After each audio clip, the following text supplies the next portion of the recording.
warahmatullahi wabarakatuh. Perkenalkan, nama saya Miyati dengan NIM H032034. Jadi di sini saya akan menjelaskan tentang sistem indera dan kaitannya dengan sistem syaraf. Sistem indera adalah bagian dari sistem syaraf yang berfungsi untuk proses informasi indera. Nah, di dalam sistem indera itu terdapat reseptor indera dan jalur syaraf.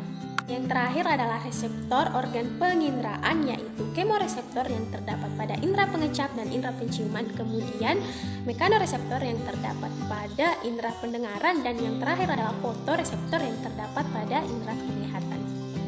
Perkenalkan, saya atas nama Nurul Luddin dengan nomor induk mahasiswa H03203555. Di sini saya akan menjelaskan mengenai indera penglihatan, yaitu terdapat pada mata. Mata sendiri merupakan sistem optik yang memfokuskan berkas cahaya pada fotoreseptor dan mengubah energi cahaya menjadi impuls saraf. Adapun bagian-bagian mata yaitu dibagi menjadi aksesoris mata dan struktur mata. Pada aksesoris mata tersendiri, yang pertama itu ada pada bagian alis. Pada bagian alis ini berfungsi untuk melindungi mata dari keringat. Selain alis ada yang dinamakan orbita. Orbita ini isinya lekukan tulang yang berisi bola mata. Lalu ada yang namanya kelopak mata. Kelopak mata ini melindungi mata dari kekeringan dan debu. Selanjutnya, struktur bola mata terdiri dari 10 bagian, yaitu yang pertama tunica fibrosa, sclera, dan kornea, koroid, dan otot bersilia. Dan di sini saya akan menjelaskan mengenai mekanisme melihat. Bagaimana sebenarnya mekanisme mata bekerja sampai kalian bisa melihat. Sekarang akan dijelaskan mengenai mekanisme tersebut. Pertama, cahaya yang dipantulkan oleh benda yang ingin kamu lihat itu ditangkap oleh mata. Setelah itu, cahayanya menembus kornea dan diteruskan melalui pupil. Kedua, pupil mengatur intensitas cahaya. Setelah intensitas cahayanya diatur oleh pupil, maka cahayanya diteruskan sampai menembus lensa mata menuju retina. Ketiga, daya akomodasi mata kemudian mengatur cahaya supaya cahayanya jauh tepat di bintik kuning ke retina.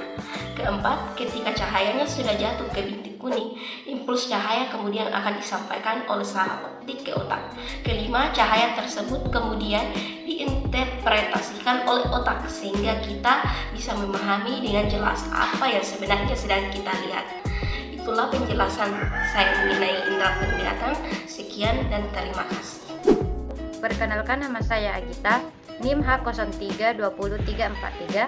Saya perwakilan dari kelompok 3 dan saya di sini akan menjelaskan tentang materi indera pendengar, yaitu telinga. Telinga adalah organ indera yang bertanggung jawab untuk pendengaran. Setiap bagian telinga memiliki peranan penting dalam menyediakan informasi bunyi ke otak. Secara umum telinga terbagi menjadi 3, yaitu telinga luar, telinga tengah, dan telinga dalam. Untuk menjalankan fungsi sebagai indera pendengar, telinga akan menangkap suara di sekitarnya. Kemudian, untuk menjalankan fungsi sebagai indera pendengaran, telinga akan menangkap suara di sekitarnya. Kemudian, diproses lebih lanjut, sehingga otak mengenali suara tersebut. Selain itu, organ pendengaran juga memiliki fungsi lain yang tidak kalah penting, seperti menjaga keseimbangan tubuh. Adapun cara untuk menjaga kesehatan telinga, hentikan kebiasaan mengorek telinga. Di liang telinga adanya kotoran telinga dalam jumlah sedikit. Sebetulnya adalah hal yang normal. Jauhkan telinga dari suara yang terlalu keras. Hindari penggunaan handset terlalu lama. Jaga telinga agar tetap kering. Lakukan pemeriksaan telinga secara rutin. Itulah tadi penjelasan tentang indera pendengar, yaitu telinga. Sekian dan terima kasih. Wallahu muwaffiq ila muthariq. Wassalamualaikum warahmatullahi wabarakatuh. Sebelumnya, perkenalkan, saya atas nama Asita, NIM H03203446 dari perwakilan kelompok 3 struktur perkembangan hewan. Adapun materi yang ingin saya presentasikan yaitu mengenai materi penciuman hidung. Nah, di mana indera penciuman hidung merupakan salah satu dari 5 indera yang dimiliki oleh manusia. Sebagai bagian dari sistem panca indera, indera penciuman berperan untuk mendeteksi bau atau aroma. Kemampuan menghirup ini dapat terganggu jika indera penciuman tidak dijaga dengan baik.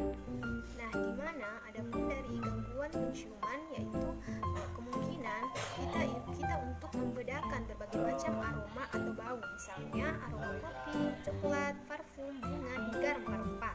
Nah, namun kemampuan indera penciuman kita terkadang bisa menurun atau bahkan hilang karena beberapa jenis gangguan yang terjadi pada indera penciuman kita. Adapun gangguan penciuman yang pertama yaitu hiposnia. Hiposnia yaitu menurunnya kemampuan untuk mendeteksi bau. Kedua, anosmia. Nah, di mana anosmia ini ketika indera penciuman hilang kemampuannya untuk mencium bau secara total.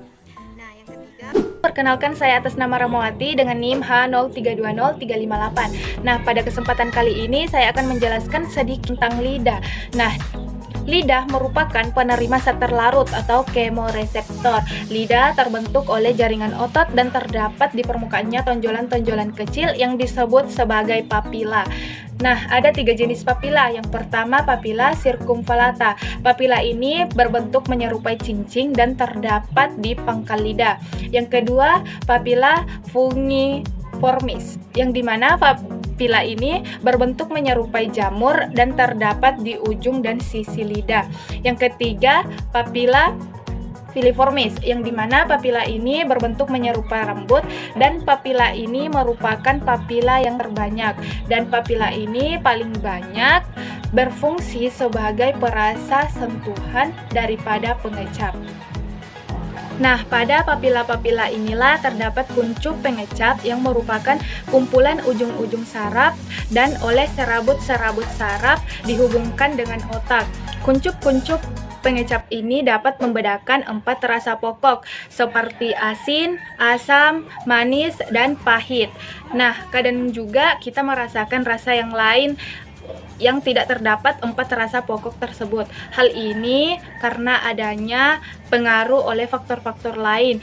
Faktor yang pertama yaitu adanya 4 rasa yang berkombinasi sehingga timbullah rasa yang baru. Dan faktor yang kedua yaitu adanya pemicu reseptor-reseptor pencium, suhu, dan sentuhan. Nah, itulah tadi pembahasan mengenai lidah. Lebih dan kurangnya mohon dimaafkan. Assalamualaikum warahmatullahi wabarakatuh. Perkenalkan, saya atas nama Dini dengan NIM H0320354 dari kelompok 3 yang akan menjelaskan materi sistem indera bagian kulit. Baiklah, langsung saja. Indera teraba adalah indera yang berada di kulit manusia yang digunakan untuk mengenali lingkungan dengan menerima rangsang berupa sentuhan, tekanan, serta suhu panas dan dingin. Indera teraba terdapat di seluruh permukaan kulit. Pada kulit terdapat ujung-ujung saraf yang peka terhadap sentuhan, tekanan, rasa panas dan rasa dingin, serta rasa sakit. Reseptor khusus untuk sentuhan tekanan, suhu, dan dingin masing-masing memberi tanggapan terhadap sebuah tipe stimulus. Ujung-ujung saraf yang mencari perasaan dari dapat bereaksi terhadap jenis-jenis rangsangan yang berbeda. Berbagai jenis reseptor indera tersebut, penyebaran atau keberadaan tidak merata pada seluruh permukaan kulit. Adapun bagian-bagian kulit diantaranya: 1. Epidermis. Epidermis merupakan lapisan terluar dari kulit. Lapisan epidermis tersusun atas kulit ari dan lapisan malpighi. Kulit ari berfungsi mencegah masuknya bibit-bibit penyakit ke dalam tubuh dan mencegah menguapnya air dari tubuh. Lapisan malpighi berada di sebelah dalam kulit ari. Lapisan ini tersusun atas sel-sel yang aktif membelah diri. 2. Epidermis. Dermis berada di bawah atau di sebelah dalam epidermis. Pada dermis terdapat kelenjar